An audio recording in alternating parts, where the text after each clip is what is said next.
أما بعد فأعوذ بالله من الشيطان الرجيم. بسم الله الرحمن الرحيم.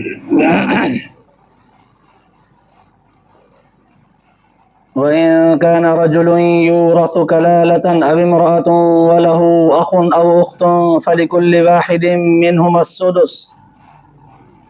فإن كانوا أكثر من ذلك فهم شركاء في الثلث من بعد وصية يوصى بها أو دين غير مضار، وصية من الله والله عليم حليم. صدق اللہ العلی العظیم. درود شریف پڑھ لیں. اللهم صل على سيدنا وسندنا وحبيبنا ومولانا محمد النبي الأمي وعلى آله وبارك وسلم عدد خلقك ورضا نفسك وزنة عرشك ومداد كلماتك وعدد كل معلوم لك دائما أبدا.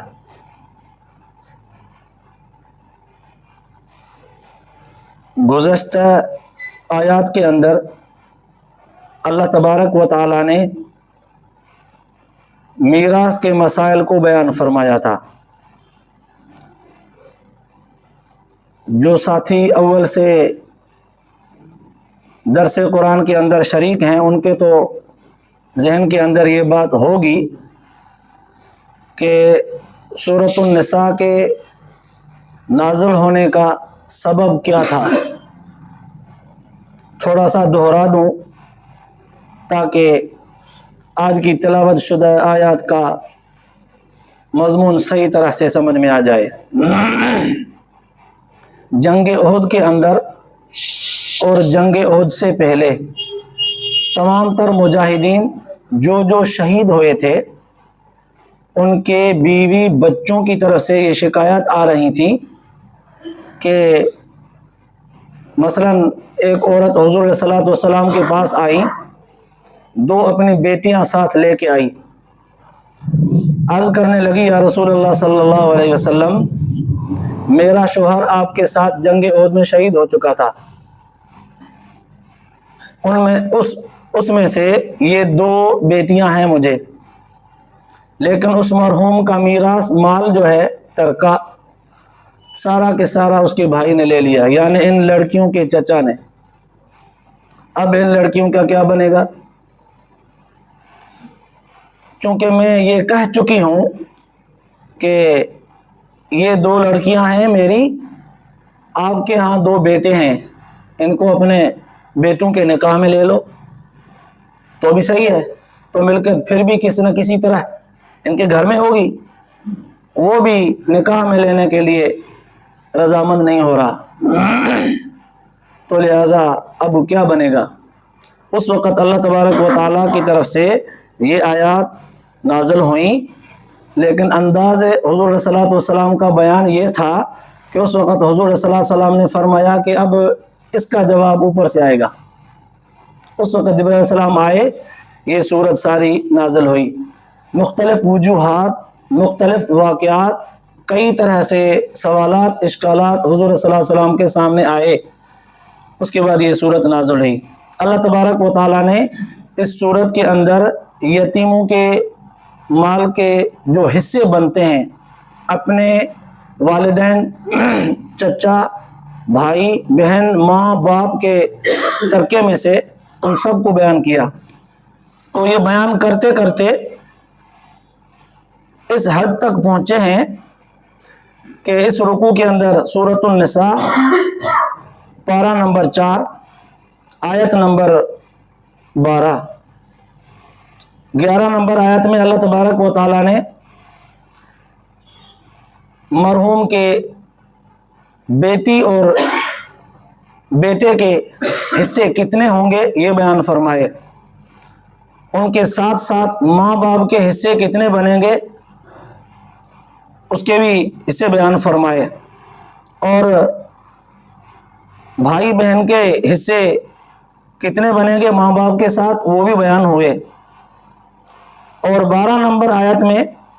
چونکہ آدھا حصہ پہلے بیان ہو چکا تھا، میرے خیال میں منگل کے دن، اس میں یہ بیان ہوا تھا کہ جب اگر بیوی فوت ہو جائے تو شوہر کا حصہ بیوی کے مال میں سے کتنا لگتا ہے؟ اولاد کے ہوتے ہوئے کتنا، اولاد کے بغیر شوہر کا حصہ بیوی کے مال میں کتنا، وہ بیان ہوا۔ اس کا برعکس یہ بھی بیان ہوا کہ اگر شوہر فوت ہو جائے تو بیوی کا حصہ اولاد کے ہوتے ہوئے کتنا بنتا ہے، اور اولاد کے بغیر شوہر کے ترکے میں سے بیوی کا حصہ کتنا بنتا ہے۔ آج جو حصہ آیت کا آدھا آخری حصہ بیان ہوا، تلاوت ہوا، اس کے اندر اللہ تبارک و تعالیٰ نے کلالہ کا معاملہ بیان فرمایا ہے۔ لفظ کلالہ بولا، فرمایا وَإِنْ كَانَ رَجُلٌ يُورَثُ كَلَالَةً أَوْ امْرَأَةٌ، جو آدمی مر چکا ہے، لوگ جس کے میراث کے وارث ہو رہے ہیں، یہ آدمی ہے کلالہ، مرد ہو یا عورت۔ سوال پیدا ہوا کہ کلالہ کس کو کہتے ہیں؟ پہلے یہ تو بتایا جائے۔ علماء محدثین نے لفظی تحقیق کرتے ہوئے فرمایا کلالہ کی لفظی معنی ہے تھکا ہوا، ضعیف، کمزور۔ اس وجہ سے بھی شاید کہتے ہیں کمزور کہ اس کا پیچھے سے کوئی نسب نہیں ہے، نہ باپ ہے، نہ دادا، نہ بیٹا، نہ پوتا، کوئی نہیں ہے، اس وجہ سے کمزور کہا۔ لفظی معنی یہ ہے، لیکن علماء محدثین نے یہی تشریحی اصطلاحی معنی بھی کی کہ کوئی ایسا آدمی مر جاتا ہے، مرد ہو یا عورت، کوئی مر جائے جس کا پیچھے سے میراث میں ملکیت کا وارث بننے والا نہ باپ ہو، نہ دادا ہو، نہ بیٹا ہو، نہ پوتا ہو، صرف بھائی بہن ہے، بس بھائی بہن۔ لیکن اس کے اندر بھی دو رشتوں کا فرق بنتا ہے۔ بھائی بہن بھی ایسے ہیں کہ ماں دوسری ہے، ماں شریک بھائی، جسے خیفی اخیافی بھی بولتے ہیں۔ دوسرے بھائی بہن ایسے ہیں جو باپ شریک ہیں، جسے علاتی بولتے ہیں۔ اور تیسرا قسم ہوتا ہے حقیقی بھائی بہن، جو ایک ہی ماں باپ سے پیدا ہوئے ہوں۔ تو اس آیت کے اندر اللہ تبارک و تعالیٰ فرماتے ہیں وَإِنْ كَانَ رَجُلٌ يُورَثُ كَلَالَةً أَوْ امْرَأَةٌ وَلَهُ أَخٌ أَوْ أُخْتٌ، کوئی ایسا آدمی مر جاتا ہے جو کلالہ ہے، یعنی اس کا بیٹا، دادا، باپ، پوتا کوئی بھی نہیں ہے، تو اس کے لیے لیکن بھائی ہیں، بہن ہے، بھائی ہے تو بھی ایک، بہن ہے تو بھی ایک بھائی ہے یا صرف ایک بہن ہے، لیکن وہ بھی ماں شریک ہیں، باپ شریک بھی نہیں ہے، حقیقی بھی نہیں ہے، ماں شریک بھائی ہے صرف ایک، ماں شریک بہن ہے صرف ایک۔ فَلِكُلِّ وَاحِدٍ مِّنْهُمَا السُّدُسُ، اللہ تبارک و تعالیٰ نے فرمایا ان دونوں میں سے ہر ایک کے لیے چھٹا حصہ بنے گا، یعنی جو فوت ہو چکا ہے ان کی ملکیت کو اکٹھے کر کے 6 حصے بناؤ، ایک حصہ اس کو دے دو، باقی دوسرے جو وارث بنیں گے وہ لے جائیں گے۔ ایک بھائی ہو تو بھی چھٹا حصہ، ماں شریک ایک بہن ہو تو بھی چھٹا حصہ۔ فَإِنْ كَانُوا أَكْثَرَ مِنْ ذَلِكَ فَهُمْ شُرَكَاءُ فِي الثُّلُثِ، تو گویا کہ ایک سوال پیدا ہو رہا تھا، ماں شریک ایک بھائی ہو تو بھی چھٹا حصہ، ماں شریک ایک بہن ہو تو بھی چھٹا حصہ۔ سوال بنا کہ اگر دونوں اکٹھے ہوں تو، دونوں اکٹھے ہوں، بھائی بہن دونوں ماں شریک ہیں، وہ دونوں بھی ماں شریک ہیں، یہ بھی ماں شریک ہے، تینوں دوسری عورتوں کے بطن سے پیدا ہوئے ہیں، باپ ایک ہے، 3 بیویوں سے پیدا ہوئے یہ تینوں ماں شریک ہیں، یا 2 عورتوں سے ماں شریک ہیں، تو ان کے لیے کتنے بنیں گے؟ اب اللہ تبارک و تعالیٰ نے گویا کہ جواب دیتے ہوئے فرمایا وَإِنْ كَانُوا أَكْثَرَ مِنْ ذَلِكَ فَهُمْ شُرَكَاءُ فِي الثُّلُثِ، دو ہوں یا دو سے زیادہ ہوں تو ان کے لیے کل مال کے تہائی یعنی ایک ثلث کے یہ دونوں اکٹھے وارث بنیں گے، یعنی کہ مکمل ملکیت کو اکٹھا کر کے ان کے 3 حصے کیے جائیں گے، ایک حصہ ان دونوں یا دو سے زیادہ جتنے بھی ہوں بھائی بہن ان سب کو تیسرا حصہ تہائی حصے کی دی جائے گی۔ اب دوسرا سوال پیدا ہوا کہ سب کو برابر برابر ملے گا، یا جیسا کہ 11 نمبر آیت میں یوصیکم اللہ فی اولادکم للذکر مثل حظ الانثیین، اللہ پاک فرما چکے ہیں یہ مسئلہ کہ میت کے میراث کے اندر اگر بیٹے ہوں اور بیٹیاں بھی ہوں تو بیٹے بیٹیوں سے دگنا حصہ لیتے ہیں، 2 بہنیں ایک بھائی جتنا یا ایک بھائی 2 بہنوں جتنا حصہ لیتا ہے۔ تو کیا یہ جو ماں شریک بھائی بہن ہیں تو یہ بھی تو کسی نہ کسی طرح سے ماں کے بیٹے تو بنتے ہیں، ان کے اندر بھی اسی ہی ترتیب کے اعتبار سے بھائی کو زیادہ دگنا، بہن کو اس کا آدھا جتنا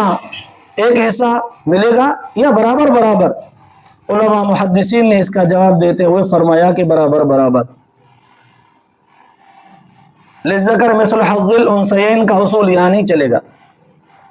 برابر برابر دونوں کو حصہ ملے گا۔ تو سوال پیدا ہوا قرآن پاک کے الفاظ کے اندر تو یہ مسئلہ بیان نہیں ہوا، الفاظ کے اندر تو یہ بیان نہیں ہے فَإِنْ كَانُوا أَكْثَرَ مِنْ ذَلِكَ فَهُمْ شُرَكَاءُ فِي الثُّلُثِ مِنْ بَعْدِ وَصِيَّةٍ يُوصَىٰ بِهَا أَوْ دَيْنٍ غَيْرَ مُضَارٍ، اس کے اندر تو یہ نہیں ہے کہ برابر برابر دے دو، اور اس کے اندر یہ بھی نہیں ہے کہ دونوں ماں شریک ہوں، اگر باپ شریک ہوں تو یہ دونوں باتیں آیت کے اندر نہیں ہے، آپ نے تو بیان کر دی۔ اس کا جواب یہ ہے کہ جس وقت یہ آیت صحابہ کرام کے اندر موضوع بحث بنی، عمل ہونے لگا، اس وقت حضرت علی المرتضی رضی اللہ تعالیٰ عنہ نے فرمایا، اس آیت کو تفسیر سے خلاصتاً بیان کرتے ہوئے فرمایا کہ بھائی جو ماں شریک بہن بھائی ہیں ان کا حصہ یہ ہے، اور جو باپ شریک بہن بھائی ہیں ان کا حصہ اللہ تبارک و تعالیٰ نے سورۃ النساء کے آخر کی جو آیت ہے اس کے اندر بیان فرمایا ہے، وَيَسْتَفْتُونَكَ قُلِ اللَّهُ يُفْتِيكُمْ فِي الْكَلَالَةِ، اس کے اندر بیان فرمایا۔ تو یہ اگر ماں شریک بھائی بہن اور باپ شریک بھائی بہن اکٹھے کر کے ان کے حصے یہاں بیان کیے جائیں گے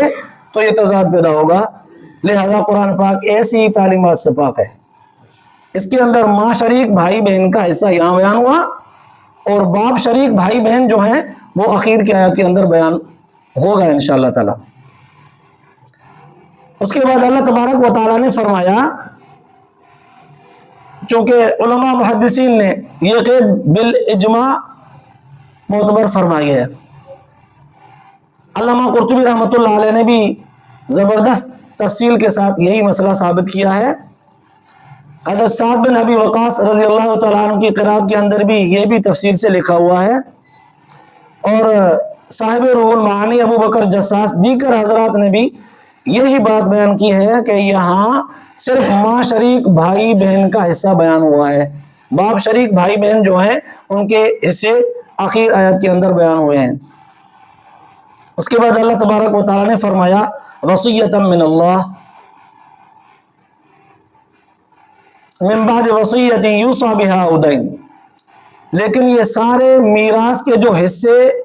تقسیم ہوں گے، مال کو جب تقسیم کیا جائے گا تو یہ ساری کی ساری تقسیم وصیت کے بعد ہوگی،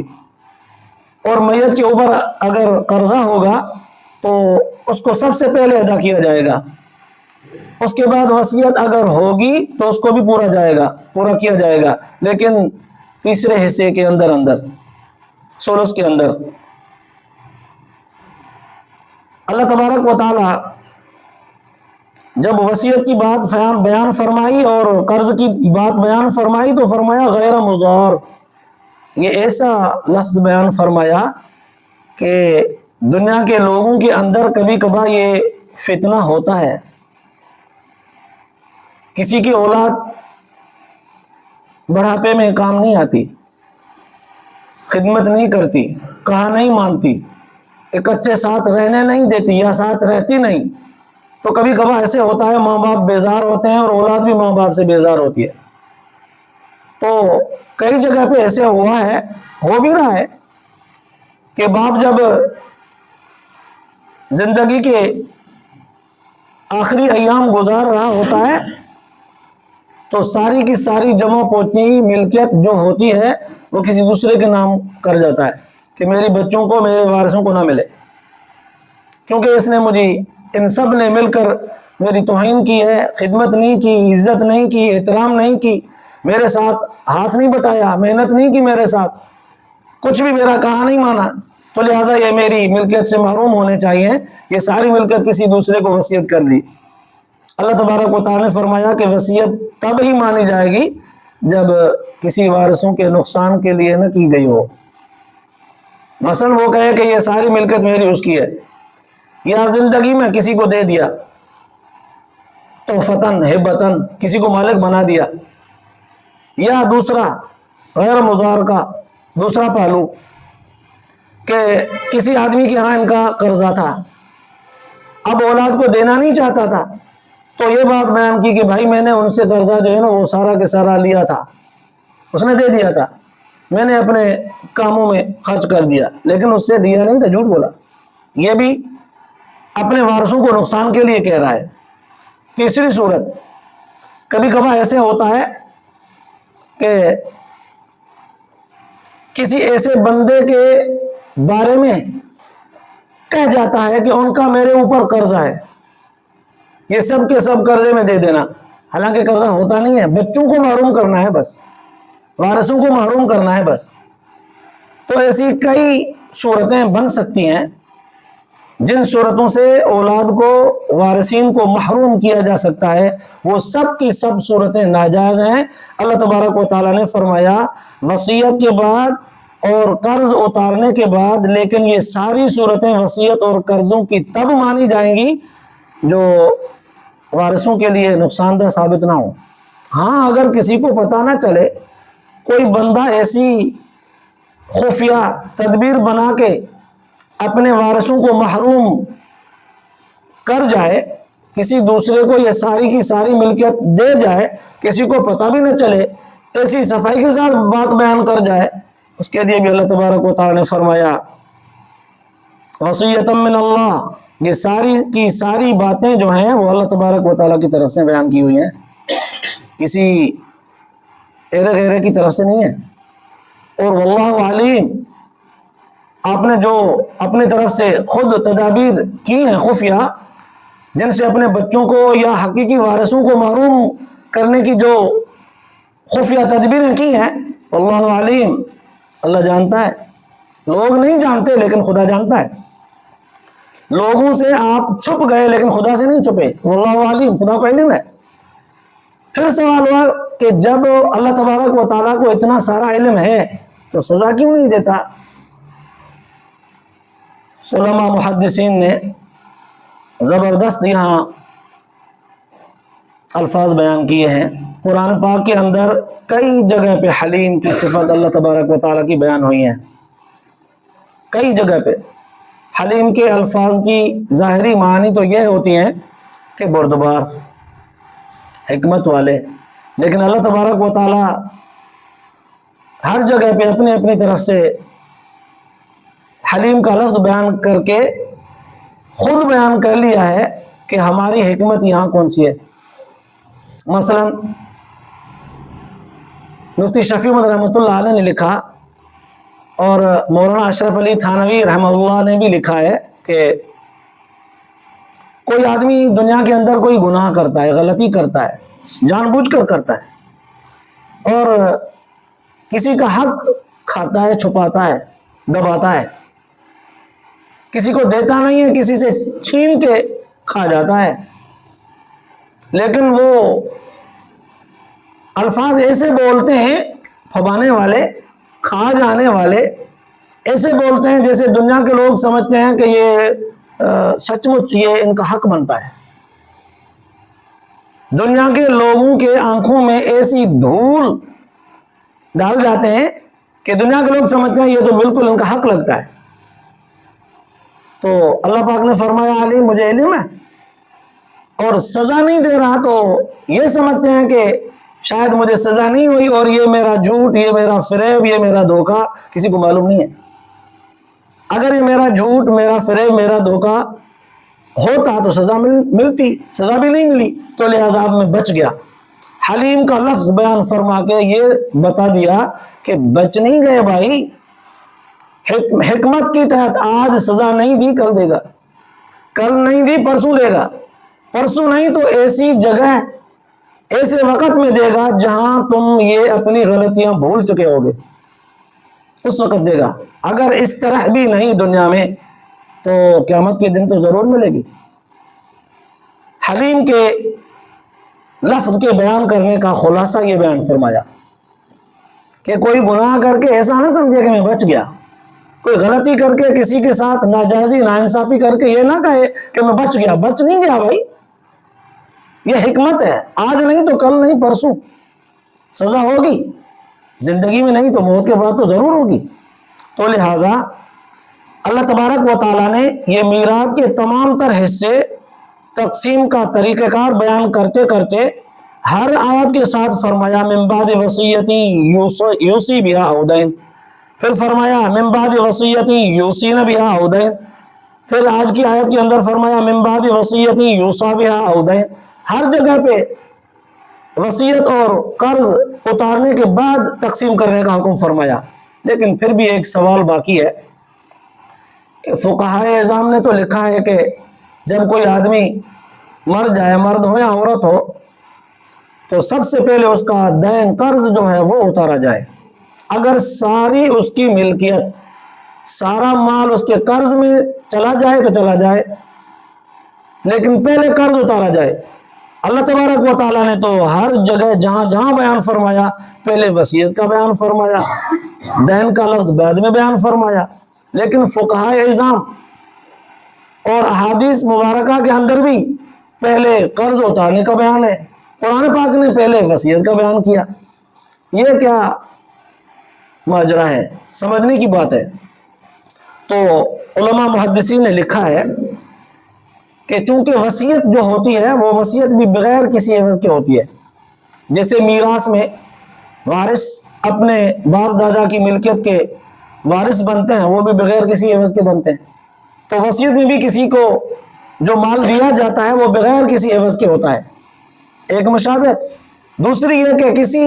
عوض میں جو نہیں ہوتا تو ورثاء جو بنتے ہیں وہ وصیت کو اہمیت نہیں دیتے کہ بھائی اس نے کہا تھا کہ اس کو دے دو تو اس نے کہا تو بس ہو گیا، نہیں دیتے، یا ملکیت اتنی نہیں ہے کہ ان میں سے وصیت بھی پوری کی جائے، یہ نہیں ہو سکتا، اہمیت نہیں دے رہے تھے، اس وجہ سے وصیت کا بیان پہلے کیا، ورنہ دین پہلے، اہمیت دلانے کے لیے، کیونکہ بندہ دنیا کی زندگی کے اندر کئی طرح سے مال جمع کرنے کا، مال حاصل کرنے کا کوئی نہ کوئی کام کرتا ہے، تدبیریں کرتا ہے، کوئی نہ کوئی عقل سے کام کرتا جاتا ہے، اونچ نیچ کے معاملات سے گزرتے گزرتے پھر بھی اس میں سمجھتا ہے کہ میں اپنے ہاتھ سے کچھ نہ کچھ دے جاؤں، یا کسی کا میرے اوپر حق بنتا ہے وہ مانگتا نہیں ہے، یا کوئی معصوم ہے کہ میں اس کو دے جاؤں اپنے ہاتھ سے کہ اپنے آخرت کے لیے کچھ ذخیرہ ہو جائے، تو وہ بیچارہ اپنی آخرت بنانے کے لیے وصیت کرتا ہے، اور یہ ورثاء جو بنتے ہیں وہ وصیت کو اہمیت نہیں دیتے۔ اس وجہ سے اللہ تبارک و تعالیٰ نے اس مرحوم کی وصیت کو اہمیت کی طور پر پہلے وصیت کا بیان فرمایا، دین بعد میں بیان فرمایا۔ تو اللہ تبارک و تعالیٰ سے دعا ہے ان سب چیزوں کو سننے اور سنانے کے بعد عمل کرنے کی توفیق عطا فرمائے اور آخرت کے لیے نجات کا ذریعہ بنائے۔ آخر دعوانا الحمدللہ۔